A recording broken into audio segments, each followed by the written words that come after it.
할렐루야. 오늘도 주일 예배에 참여하신 성도 여러분에게 하나님의 크신 은혜와 사랑이 함께 하시길 축원합니다. 우리는 하나님께 예배를 드릴 때마다 찬양을 많이 부릅니다. 오늘은 우리가 하나님을 왜 찬양하는지 그 이유와 그 위력을 생각하며 함께 은혜를 나누고자 합니다. 첫째로 우리가 하나님을 찬양하는 이유는 하나님이 세상 만물을 창조하신 분이시기 때문입니다. 하나님의 말씀인 성경 창세기 1장 1절은 하나님이 태초에 천지를 창조하셨다고 선포하고 있습니다. 하나님은 6일 동안 하늘과 땅, 해와 달과 별, 모든 나무와 식물들, 바다의 모든 물고기와 하늘의 새들과 땅에 있는 모든 생물과 동물들을 창조하셨습니다. 세상 모든 만물은 각기 자신의 위치에서 자신의 기능을 발휘하며 하나님을 창조의 신비를 나타내며 찬양합니다. 이로써 해와 달과 별들은 규칙적으로 창공을 운행하며 하나님을 찬양합니다. 아침 햇살은 찬란한 햇살로 하나님을 찬양합니다. 길가에 이름 모를 야생화는 자신의 꽃잎을 활짝 펼쳐서 하나님의 섬세한 아름다운 손길을 찬양합니다. 새들은 창공을 날고 지저귀면서 하나님의 창조의 섭리를 드러내고 찬양하는 것입니다. 하나님은 창조 사역의 맨 마지막 과정에서 사람을 창조하셨습니다. 하나님의 형상대로 인간을 창조하시되 남자와 여자를 창조하셨다고 성경은 기록하고 있습니다. 우리 인류는 모두가 하나님의 후예이기 때문에 하나님이 내 존재의 근원이 되시고 나의 창조자가 되심을 알 수 있습니다. 그래서 다윗 시편에서 주께서 내 내장을 지으시며 나의 모태에서 나를 만드셨나이다 라고 고백하고 있습니다. 사랑하는 여러분, 나를 모태에서 지으시고 이 세상에서 살게 해주신 분은 하나님이십니다. 하나님이 우리 부모를 통해서 세상에 나를 보내시고 살도록 해주셨습니다.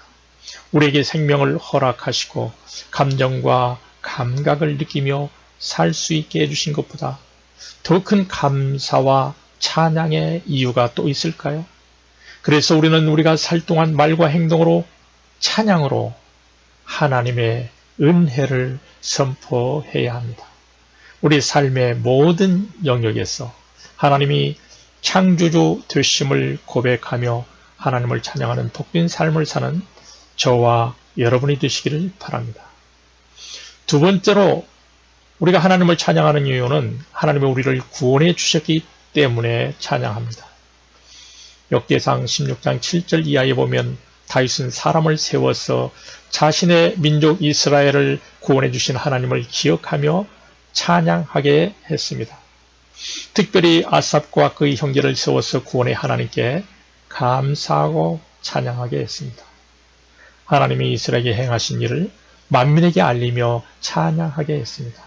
그들의 조상 아브라함, 이삭, 야곱에게 세우신 언약과 도움을 기억하며 찬양하라고 했습니다. 하나님께서 미미한 자기 조상들이 유랑의 삶을 살았지만 보호하시고 구원해 주셔서 큰 민족을 이루도록 인도하셨음을 기억하며 다윗이 사람을 세워서 찬양하도록 하였던 것입니다. 하나님을 섬기는 다윗의 열심은 아주 대단했습니다. 다윗은 예루살렘에서 최선을 다해서 하나님을 모시었습니다. 사독과 그의 형제의 제사장들을 시켜서 기브온 산당 여호와의 장막 앞에서 아침 저녁으로 번제를 드리도록 하였습니다.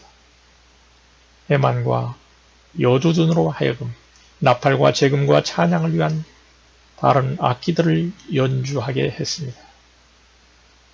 역대상 23장 5절에 보니까 하나님을 찬양하기 위해서 다윗은 4,000명의 찬양대를 조직하였습니다. 찬양대의 숫자가 4,000명이라니 하나님을 향한 다윗의 열심이 얼마나 컸던지를 잘 알 수 있습니다. 하나님의 구원의 역사는 이 시대를 사는 하나님의 백성된 우리에게도 계속되고 있습니다. 우리는 개인과 교회 또는 우리나라의 역사와 사건 속에 새겨진 하나님이 사랑하신 흔적들을 기억하며 하나님께 찬양과 영광을 돌려야 합니다. 어제나 오늘이나 영원토록 동일하신 하나님의 구원의 역사는 현재에도 계속되기 때문입니다. 우리는 하나님의 독생자 예수님의 십자가 대속을 통해서 죄에서 구원받았습니다. 우리는 우리를 죄에서 구원해 주시며 오늘의 삶을 누리고 존재하게 하시는 하나님의 은혜를 세상에 선포하며 하나님께 감사와 찬양과 영광을 돌려야 합니다. 과거 다윗과 이스라엘 백성이 하나님을 찬양하였듯이 우리도 찬양의 삶을 살아야 합니다. 성경 이사야 43장 21절은 하나님을 찬양하는 것이 하나님이 우리를 창조하신 목적이라고 말하고 있습니다. 이 백성은 내가 나를 위하여 지었나니 나를 찬송하게 하려 함이니라 라고 말하고 있습니다. 찬양은 우리의 특권이요 하나님의 은혜 안에 머무르게 하는 비결입니다. 그의 백성된 우리가 하나님을 찬양하는 것은 마땅한 일인 것입니다. 성경은 우리를 향해 하나님께 찬미의 제사를 드리라고 말씀하고 있습니다. 성경 히브리서 13장 15절 이하에 보면 그러므로 우리는 예수로 말미암아 항상 찬송의 제사를 하나님께 드리자 이는 그 이름을 증언하는 입술의 열매니라 라고 기록하고 있습니다. 찬송의 제사를 드리는 것이 하나님을 증거하는 입술의 열매라고 성경은 말하고 있습니다. 우리는 하나님의 하나님 되심을 찬양하고 그분이 우리를 위해서 하신 일들에 대해서 찬양으로 증거하는 많은 입술의 열매를 맺어야 합니다. 시편 69편에서는 찬송의 제사는 황소를 드리는 제사보다 하나님을 기쁘시게 하는 것이라고 말하고 있습니다. 우리도 삶의 모든 영역에서 하나님께 대한 가득한 찬송이 하나님을 기쁘시게 하는 것임을 알아야 합니다. 하나님의 이름을 찬송하는 삶을 삶으로 하나님을 기쁘게 하시는 저와 여러분이 되시기를 바랍니다. 이제는 우리가 하나님을 찬양할 때 어떤 일이 일어나는지 살펴보기로 하겠습니다. 첫째로 하나님을 찬양하면 우리의 마음에 기쁨이 있습니다. 그리고 악한 세력, 마귀가 물러갑니다. 앞서 언급했듯이 다윗이 사울왕을 위해서 찬양할 때 사울에게 붙은 악령이 떠나갔습니다. 악령은 하나님을 대적하고 성도를 괴롭히는 마귀와 귀신들입니다. 사탄 마귀는 하나님의 자녀들이 하나님으로부터 멀어지는 것을 무척이나 좋아합니다. 우리가 하나님과 가까워지는 것을 사탄 마귀가 싫어한다는 것이죠. 그래서 사탄 마귀는 우리가 하나님을 예배하는 자리에 나오지 못하도록 방해합니다. 사탄 마귀는 우리가 찬양하지 못하도록 우리의 마음을 흔들어 놓기도 합니다. 어떤 때는 하나님의 사랑을 의심하기도 하고 고민하며 걱정하고 원망과 불평하게 만듭니다. 사탄과 마귀의 최종 목적은 하나님을 믿는 사람들을 유혹하여 자신들과 함께 지옥으로 데려가는 것입니다. 그래서 예수님은 요한복음 10장 10절에서 도적질하고 죽이고 멸망시키는 것이 마귀의 일이라고 말했습니다. 사탄과 마귀는 죽이고 멸망시키는 일을 합니다. 여러분, 마귀는 뿔이 달리고 흉측한 모습으로 오지 않습니다. 우리 가족이나 친구의 부드러운 말이나 행동을 통해서도 우리를 유인할 수도 있습니다. 선악과처럼 보암직하고 먹음직하고 지혜롭게 할 만큼 탐스럽게 느끼도록 하여 우리를 파멸시키려 마귀가 유혹합니다. 그러나 마귀는 하나님을 찬양하는 찬송소리를 듣게 되면은 견디지 못하고 도망갑니다. 마귀는 찬송소리를 싫어하기 때문입니다. 찬송은 곡조가 붙어있는 기도라고 말할 수 있습니다. 하나님을 높이며 하나님의 권능을 찬양할 때 마귀는 떠나갑니다. 사랑하는 여러분, 우리의 삶 속에서 우리를 창조하시고 구원하시는 하나님을 찬양하며 모든 악령과 마귀의 역사를 물리치며 하나님의 도움 가운데 사는 저와 여러분이 되시기를 바랍니다. 두 번째, 우리가 찬양할 때 우리의 삶에 꼬이고 매인 것이 풀어지는 역사가 일어납니다. 오늘 본문 16장 25절 이하의 기록을 보면 바울과 실라가 복음을 전하다가 억울하게 감옥에 갇힌 이야기가 나옵니다. 그들이 감옥에서 한밤중에 기도하고 찬양하였더니 메인 것이 풀리는 기적을 경험하게 됩니다. 이처럼 찬송은 우리 삶의 메인 문제들을 풀어줍니다. 우리의 찬송을 기뻐 들으시는 전능하신 하나님의 도움을 받을 수 있게 합니다. 우리의 삶에는 희망이 없고 절망스러운 감옥에 갇힌 밤과 같은 상황이 있습니다. 도무지 칠흑같이 어두워 앞길이 안 보일 때가 있습니다. 눈에 보이는 것이 없고 손에 잡히는 것이 없고 귀에 아무 소리도 들리지 않습니다. 이럴 때 하나님을 찬양하기란 쉽지 않습니다. 구약 성경에는 역정 중에도 하나님을 찬양한 예가 여러 곳에서 나오고 있습니다. BC 600년경 자신이 살고 있는 나라 유다가 바벨론에 멸망하고 포로로 잡혀간 상황에서 아무런 희망이 없을 때 선지자 하박국은 이렇게 말합니다. 비록 무화과 나무가 무성치 못하며 포도나무에 열매가 없으며 감람나무에 소출이 없으며 밭에 먹을 것이 없으며 우리의 양이 없으며 유황간에 소가 없을지라도 나는 여호와로 말미암아 즐거워하며 나의 구원의 하나님으로 말미암아 기뻐하리로다.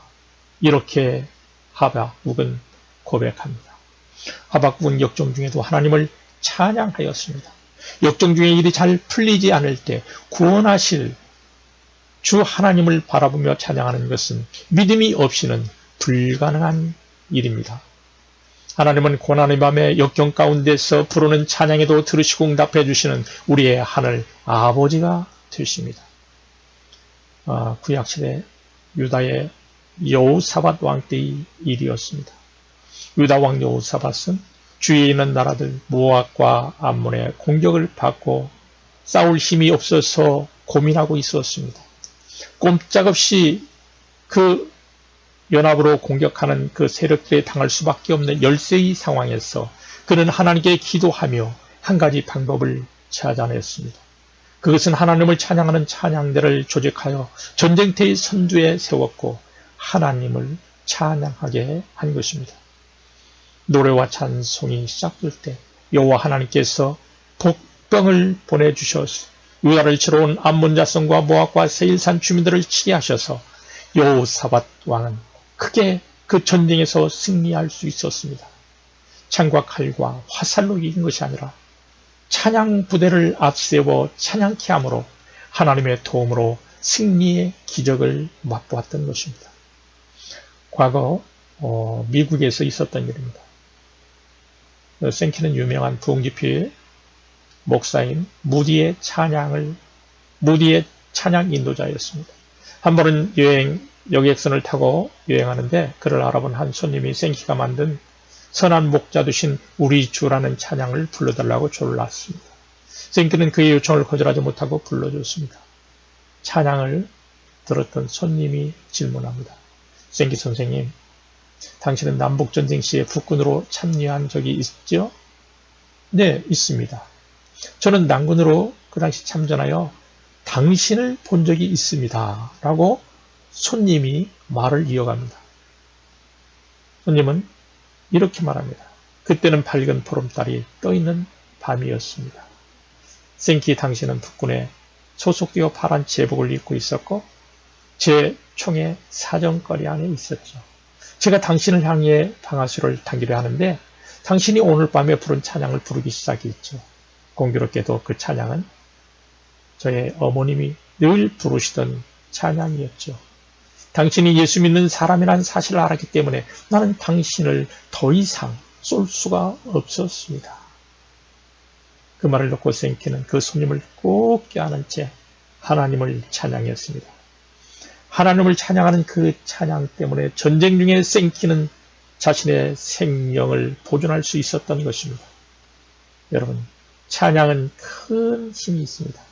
찬양할 때 하나님의 도우심과 보호하심이 함께하는 것입니다. 우리는 하나님이 우리를 위해 도와주신 것들에 기뻐하고 찬양으로 표현할 때 하나님께서는 기뻐하시며 우리를 보호해 주시는 것입니다. 시편 성경은 이렇게 말합니다. 의인들은 기뻐하며 하나님 앞에서 뛰놀며 기뻐하고 즐거워할지어다. 이렇게 말하고 있습니다. 사랑하는 여러분, 우리의 생활 가운데 하나님이 도와주신 것들을 생각해 보면 얼마나 많이 있습니까? 건강하도록 하나님이 도와주셨습니다. 열심히 공부하도록 도와주셨습니다. 좋은 가족들을 보내주셨습니다. 많은 좋은 친구와 이웃들의 관계들을 우리에게 주셨습니다. 그것들을 주신 하나님께 감사하며 찬양하시기 바랍니다. 만물을 창조하시고 우리를 지으시고 돌보시는 하나님을 날마다 찬양할 수 있기를 바랍니다. 우리를 시험하는 악한 마귀와 악한 영들이 접근하지 못하도록 찬양합시다. 어려움과 고난 가운데서 매운 것을 풀어주실 하나님을 기대하면서 찬양합시다. 하나님을 찬양함으로 어려움을 극복하고 하나님의 도우심을 경험하는 저와 여러분이 되시기를 축원합니다.